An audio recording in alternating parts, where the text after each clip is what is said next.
विद्यार्थी मित्रांनो, आज आपण मराठी विषयामधील इयत्ता 9वी चा गद्य भागातील 2 नंबरचा पाठ अभ्यासणार आहोत।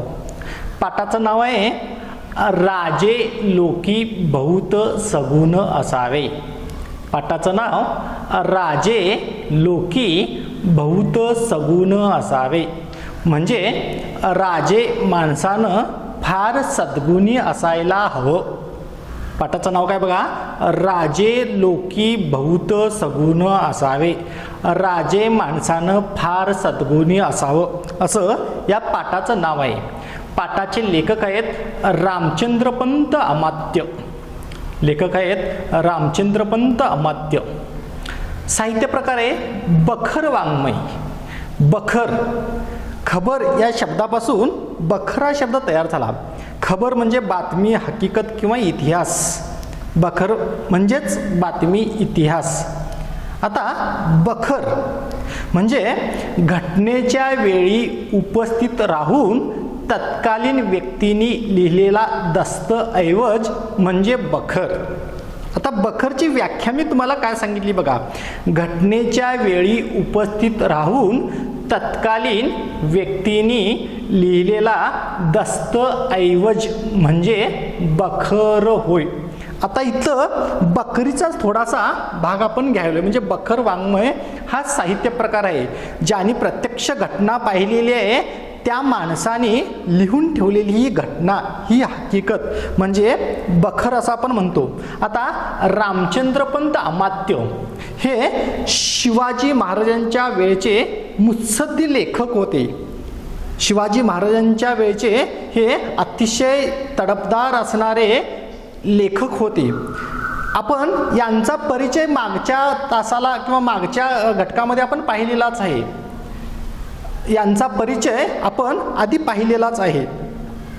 त्यांचे वडील म्हणजे निळोसोंदेव अमात्य हे शिवाजी महाराजांच्या वेळचे अमात्य होते।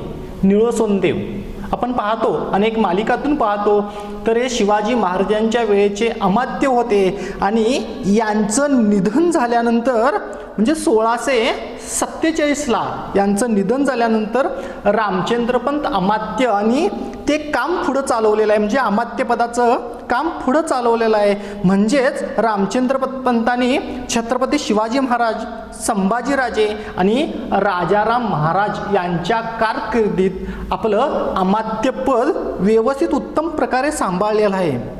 कारण अतिशय छान त्यांचा कारभार असायचा, त्यांची ध्येय धोरणे अतिशय खूप सुंदर असायची आणि त्यामुळे ते बराच वेळ या पदावरती होते।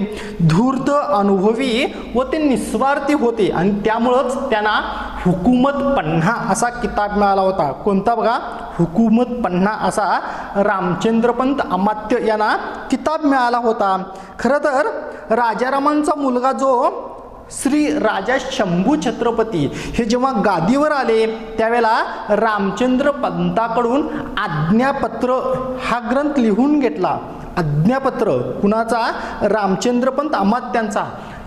शिवाजी महाराजांच्या वेळेचा खरा इतिहास असेल जो आपल्याला मिळतो तो या आज्ञापत्रातून आपल्याला मिळतो आणि त्याच आज्ञापत्रातून हा पाठ घेतलेला आहे, राजे लोकी बहुत सगुण असावे। हा पाठ आपण अभ्यासावायचा आहे। त्याचं मूल्य आहे कर्तव्यनिष्ठा। कर्तव्यनिष्ठा। शिवाजी महाराजांच्या वेळचे अनेक मावळे राजावरती कशी निष्ठा ठेवायची, राज्याच्या बद्दल किंवा राजाबद्दल त्यांची कर्तव्य त्यांचं काय होतं, राजासाठी राज्यासाठी जीव की प्राण देणारे ते मावळे आपण पाहतो आणि त्यामुळे मूल्य दिलेलं आहे कर्तव्यनिष्ठा। कर्तव्यावरती निष्ठा ठेवणारे असे अनेक मावळे त्यावेळेला तयार झालेले आहेत। राजानं पण आपलं कर्तव्य डोळ्यासमोर ठेवायला पाहिजेत आणि त्यानुसार वागायला पाहिजेत।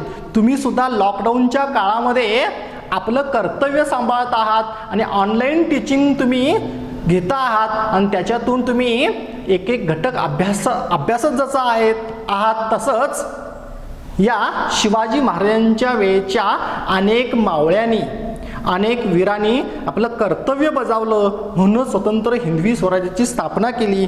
इथं पण तसंच सांगितलेलं आहे। या पाठाचं मूल्य आहे कर्तव्यनिष्ठा। आता इथं काय सांगितलेलं आहे बघा, नेमकं राजानं कसं वागायला पाहिजे, राजाचं आचरण कसं असायला पाहिजे, राजानं सेवकाची निवड कशी करायला पाहिजे, या संबंधीचं विवेचन या पाठामध्ये केलेलं आहे. थोडंसं हा पाठ 17व्या शतकातील आहे, त्यामुळं भाषा ही थोडीशी अवघड आहे. त्यामुळं पाठ शिकवत असताना, विवेचन देत असताना काही कठीण शब्द तुम्हाला येतील आणि त्या कठीण शब्दाचा अर्थ मी तेव्हा तेव्हा सांगत जाईन, त्यावेळेला तो लक्षात ठेवत चला. चला तर आपण पाठाला सुरू करू. राजे लोकी बहुत सगुण असावे. राजे माणसानं फार सद्गुणी असायला पाहिजेत.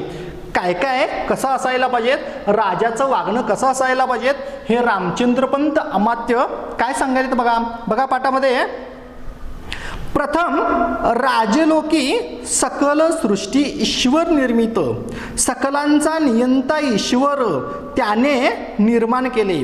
जनामध्ये आपण एक, परंतु पुष्कळांच्या प्रकृती भिन्न. त्यास एक नियम करून ससंरक्षणाकरता नसता परस्पर विरोध पाऊल नाशाते पावतील असे न व्हावे. आपली सकल प्रजा निरुपद्रव्य होसता ती धर्मपथ प्रवर्तक असावी. या प्रजेचे करुणेस्तव ईश्वरे संपूर्ण कृपानुग्रहे आपणास राज्य दिले आहे. या ईश्वरेज्ञेस अन्यथा केल्याने ईश्वराचा क्षोभ होईल हे पूर्ण भय चित्तात आणून राज्य पदारूढ न होता सर्व काळ अप्रमत्त होऊन प्रजेच्या हितकारी सादर असावे.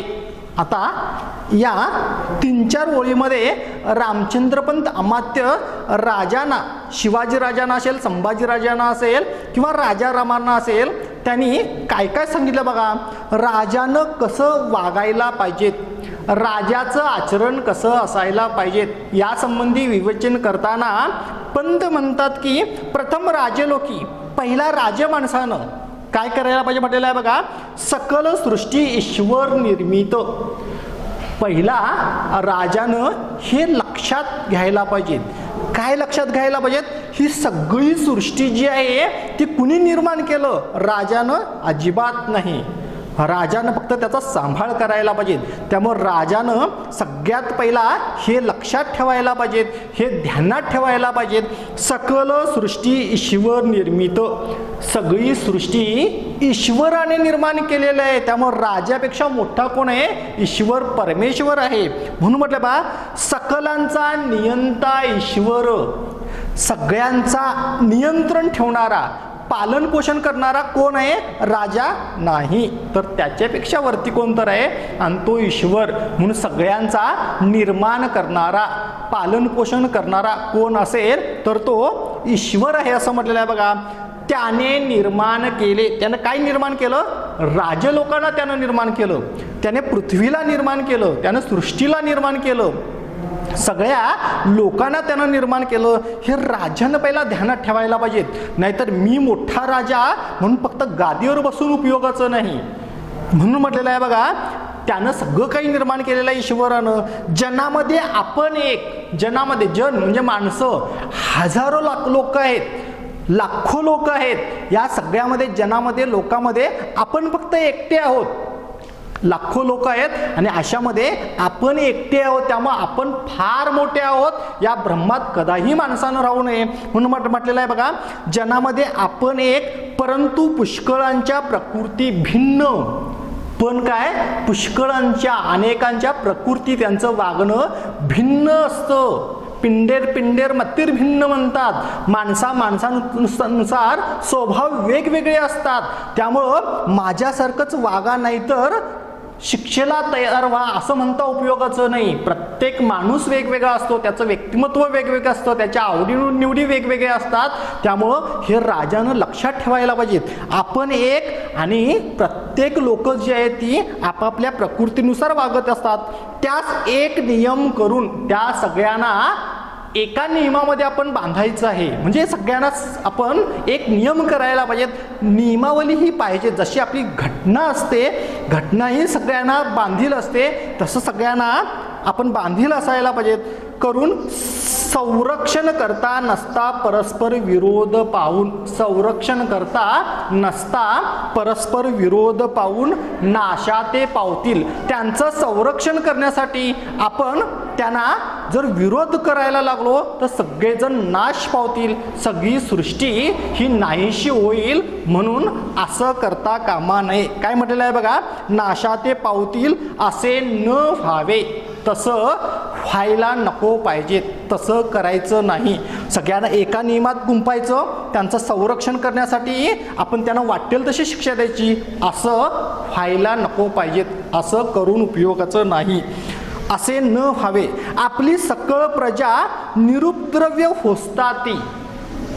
शब्द कशा आहे बघा, होस्ताती. आपली सगळी जी प्रजा आहे ही निरुपद्रवी होस्ताती. सगळी प्रजा निरुपद्रवी जर होत असेल, उपयोगाची नाही झाली, तर हे काही योग्य काम नाही. राजानं कसं असायला पाहिजे, सगळ्यांना तत्पर बनवायला पाहिजेत, सगळ्यांना काम द्यायला पाहिजेत, रोजगार द्यायला पाहिजेत. जर प्रजा ही निरुपद्रवी होत असेल तर अजिबात उपयोगाचं नाही, राज्याचा विकास होणार नाही. म्हणून म्हटलं बघा, धर्मपथ प्रवर्तक असावी.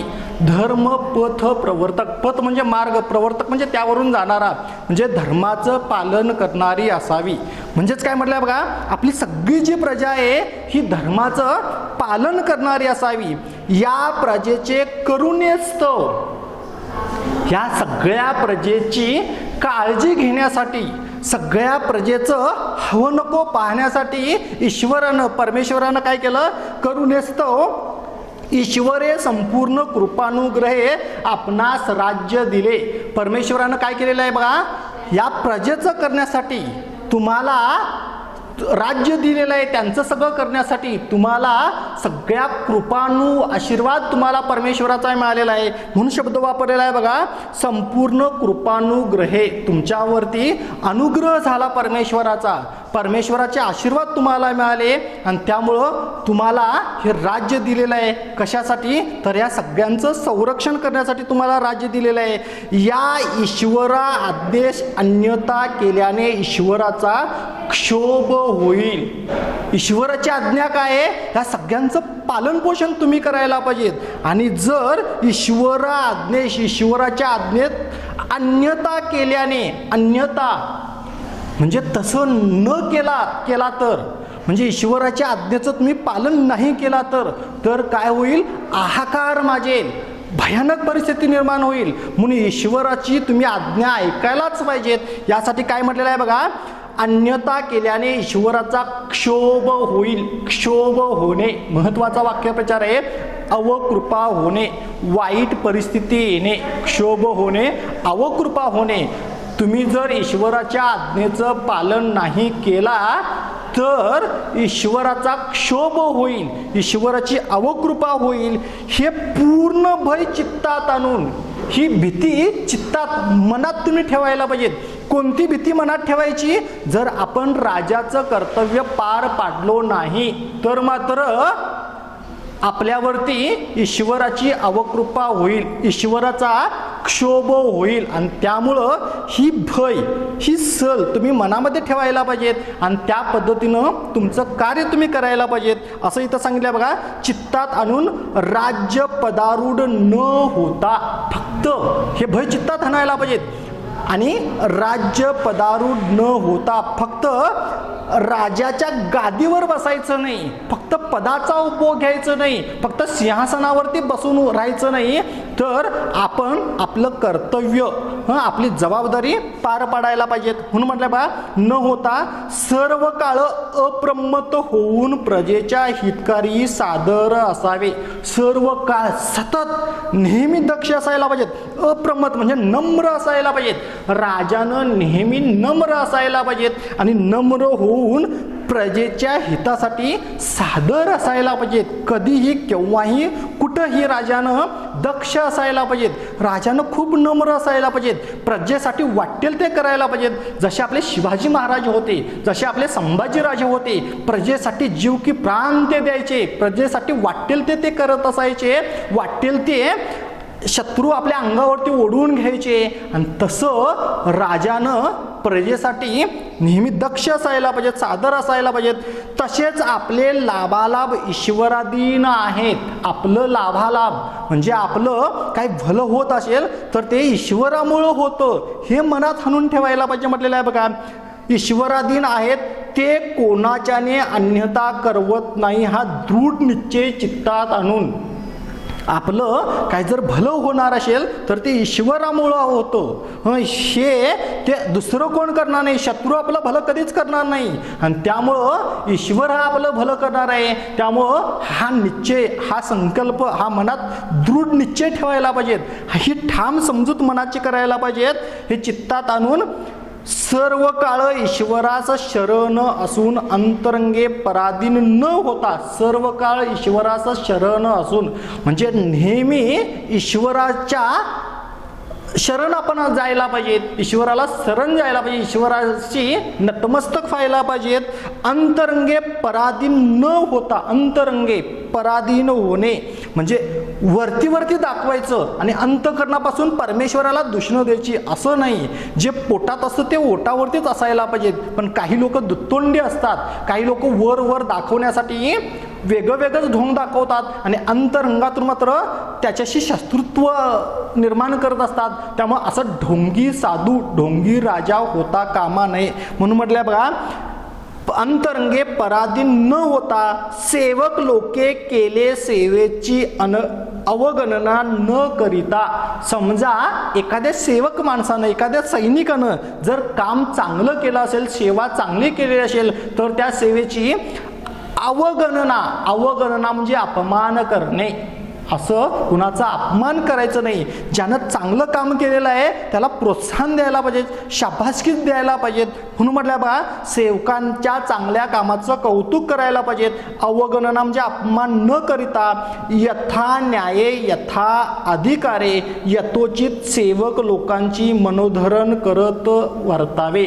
म्हणजे तुम्हाला खूप अधिकार दिलेले आहेत, ज्यानं जे चांगलं काम केलेलं आहे त्याच्या योग्यतेनुसार. म्हणून म्हटलेलं आहे बघा, यथा न्याये म्हणजे त्याच्या न्यायानुसार, यथा अधिकारे त्याच्या अधिकारानुसार, यथोचित चांगला योग्य सेवक लोकांचे मनोधरण करून वर्तावे.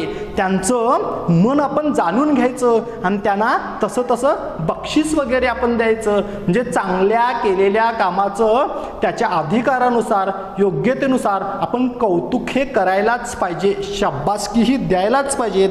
परंपरागत जो उत्तम वाडवडील आचरत आले असतील तोच धर्म आचरून, पूर्वीपासून जे आपले पूर्वज वाडवडील जो धर्म आजपर्यंत आचरण करत आलेले आहेत तोच धर्म आपण पण आचरण करायला पाहिजेत. म्हणजे पूर्वीच्या धर्माचंच आचरण जेणेकरून कीर्तिलाभ होय ते करावे. ज्या करून आपण आपली प्रसिद्धी मिळवू, कीर्तिलाभ, आपल्याला लाभ काय होईल तो आपण मिळवून घ्यायचा आहे. सकळ कार्यामध्ये अपकीर्तीचे भय बहुत बाळगावे. सगळ्यात महत्त्वाचा मुद्दा इथं सांगितलेला आहे बघा, सकल कार्यामध्ये अपकीर्तीचे भय बहुत वागवावे. सगळ्या कार्यामध्ये अपमानाचं भय आपण बहुत बाणवायचं आहे. म्हणजे राजानं अपकीर्ती म्हणजे आपला अपमान होईल असं अजिबात वागता कामा नये. एखाद्या गोष्टीमुळं आपलं किती मोठं नुकसान होऊ शकतं, म्हणून राजाने नेहमी दक्ष असायला पाहिजेत आणि सगळ्या कार्यामध्ये आपली निंदा नालस्ती होईल, अपमान होईल असं अजिबात वागायचं नाही. बहुत वागवावे, असे भय बहुत वागवावे म्हणजे आपण अपमानाला भ्यायला पाहिजेत, या पद्धतीनं वागणं आपलं असायला पाहिजेत. ब्राह्मण, वैदिक, शास्त्रज्ञ, निस्पृह, आयाचित, वनवासी, तपस्वी, सत्पुरुष यांचेच ठाई परम निष्ठा धरून जेथे असतील तेथे त्यांचे योगक्षेमाचा निर्वाह करून देऊन. आता काय सांगितलेलं बघा, राजानं कसं वागायला पाहिजेत, कोणतं भय मनात आणायला पाहिजेत. राजानं सेवकांची मन कशी ओळखायला पाहिजेत, राजानं कुणाला मस्तक व्हायला पाहिजेत असं सांगितलेलं बघा. राजानं कोणत्या सत्पुरुषाबद्दल परमनिष्ठा ठेवा असं अमात्य सांगतात बघा. ब्राह्मण, पूर्वी ब्राह्मणाला खूप मोठा मान असायचा म्हणून ब्राह्मणाला आपण नतमस्तक व्हायला पाहिजेत. वैदिक म्हणजे वेदांचा अभ्यास करणारे वैदिक असतील, शास्त्रज्ञ हजारो आपले दिवस घालत असतात, अनेक शास्त्र जाणत असतात आणि त्यामुळे सगळ्यांचा विकास होत असतो. त्या शास्त्रज्ञाला आपण परमेश्वर म्हणायला पाहिजेत. निस्पृह म्हणजे निर्भीडपणे बोलणारे, जे भयाला घाबरत नाहीत, निर्भीडपणे बोलतात असे निर्भीड.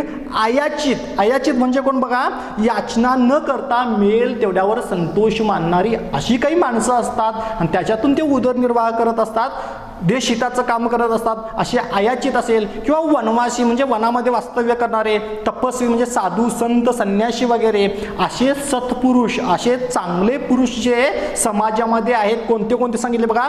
ब्राह्मण, वैदिक, शास्त्रज्ञ, निष्पृह, आयाचित, वनवासी आणि तपस्वी असे जे सत्पुरुष आहेत अशा लोकांच्यावरती परमनिष्ठा ठेवायला पाहिजेत. परमेश्वरा समान त्यांच्यावरती निष्ठा ठेवायला पाहिजेत राजानं.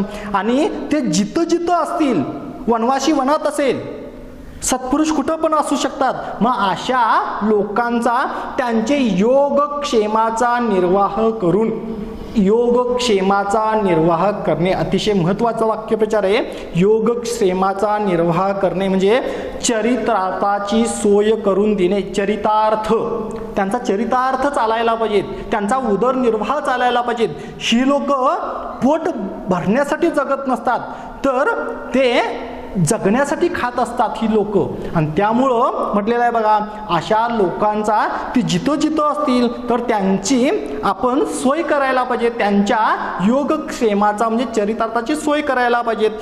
प्रकारे संतुष्ट करून आपले कल्याणाभिवृद्धीविषयी आशीर्वाद संपादित जावा, म्हणजे त्यांना संतुष्ट करायचं आणि आपलं कल्याण, काय शब्द आहे बघा, कल्याणाभिवृद्धीविषयी, कल्याण, आपलं कल्याण करून घ्यायचं.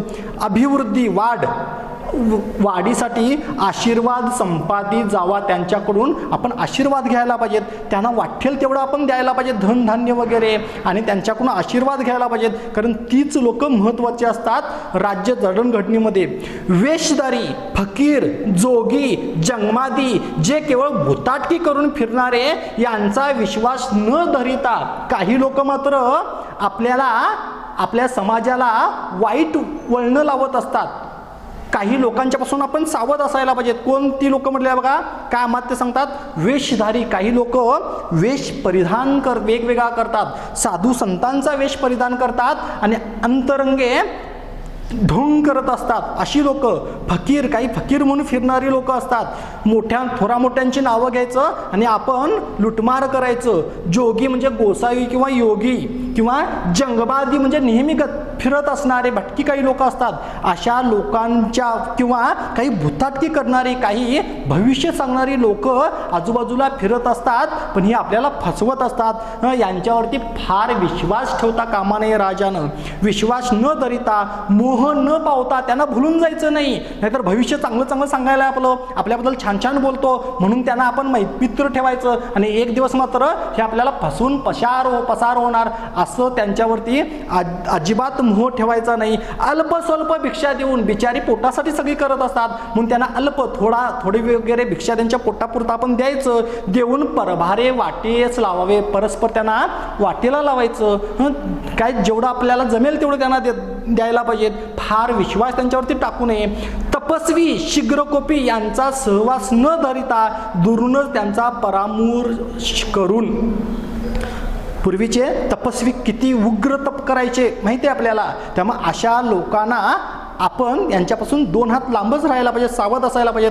तपस्वी, शीघ्रकोपी, लगेचच्या लगेच संतापणारे, कारण ते तपस्वी इतके वर्ष तपस्या करत असतात. त्यांना जर आपण तपस्येतून भंग केलो तर आपल्यावरती ते वेगळंच दूषणं देतील, आपल्याला वेगवेगळ्या पद्धतीनं आपल्यावरती ते आचरण करत राहतील. म्हणून म्हटलं बघा, यांचा शीघ्रकोपी यांचा सहवास दुरूनच करत जावा, त्यांचा परामर्श करून ते संतोषरूप राहत आशीर्वाद देत ते करावे. लांबून त्यांचा परमार्थ घ्यायला त्यांना घ्यायला पाहिजेत, त्यांना संतोषामध्ये आनंदामध्ये ठेवायला पाहिजेत, त्यांचा आशीर्वाद घेत राहायला पाहिजेत.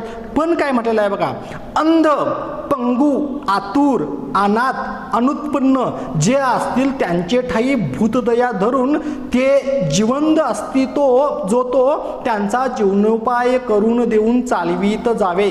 राजानं साधू संतांचा आशीर्वाद घ्यायलाच पाहिजेत, वेशधाऱ्यापासून सावध असायलाच पाहिजेत, या शीघ्रकोपी तपस्व्यापासून नेहमी दक्ष असायलाच पाहिजेत. पण समाजामध्ये वेगवेगळी माणसं असतात, काही अपंग माणसं असतात, अशांची पण राजानं काळजी घ्यायला पाहिजेत. कुणाकुणाची म्हटलं बा, अंध लोक ज्यांना दृष्टी नाही अशी बिचारी कशी लोक जगत असतील, त्यामुळे राजांनी त्यांची काही तर सोय करायला पाहिजेत. पंगू म्हणजे पंग असणारी, आतुर म्हणजे खूप इच्छा ज्यांना असते पण आपल्या या सगळ्या अशा शरीरामुळं काय करू शकत नाही, अनाथ ज्यांना कोणी नात नाही अशी जी बेवारस असतात, ज्यांना लहानपणीच आईवडिलांनी टाकलेलं असतं, अनुत्पन्न ज्यांना कसलंही उत्पन्न नाही, ना शेती ना धंदा आहे, अशी काही माणसं असतील, अशी जी असतील त्यांच्या ठाई भूतदया, प्राणी मात्राविषयी प्रेम, त्यांच्यावरती आपण प्रेम ठेवायला पाहिजेत. आणि ते जिवंत राहण्यासाठी म्हणून ते जिथं असतील त्यांची आपण काय तर सोय करायला पाहिजे, त्यांना आपण काय तर पोटासाठी द्यायला पाहिजेत, त्यांचा जीवनोपाय करून चालवीत जावे. त्यांना आपण त्यांच्या पोटाची सोय करायला पाहिजेत, राहायची सोय करायला पाहिजे राजानं, आणि त्यांना असं जीवन जगण्याचा आपण त्यांना सुद्धा सोय करून द्यायला पाहिजे. जीवन जगण्यासाठी म्हणजे जीवनोपाय करून चालवीत जावे, त्यांचं जीवनसुद्धा चालतं व्हायला पाहिजेत. अशा पद्धतीनं या राजे लोकी भूत सगुण असावे या पाठामध्ये रामचंद्रपंत अमात्यांनी राजाचं वागणं कसं असायला पाहिजेत, राजानं ईश्वरावरती निष्ठा कशी ठेवायला पाहिजेत, राजानं सत्पुरुषांच्या बद्दल कसं प्रेम दाखवायला पाहिजेत, कुणापासून सावध असायला पाहिजेत, अंध अपंगांची कशी सेवा करायला पाहिजेत, याबद्दल इथं अतिशय छान विवेचन केलेलं आहे. इथं अर्धा पाठ संपलेला आहे, राहिलेला अर्धा पाठ आपण पुढच्या व्हिडिओमध्ये भागामध्ये पाहायचा आहे. तोपर्यंत धन्यवाद.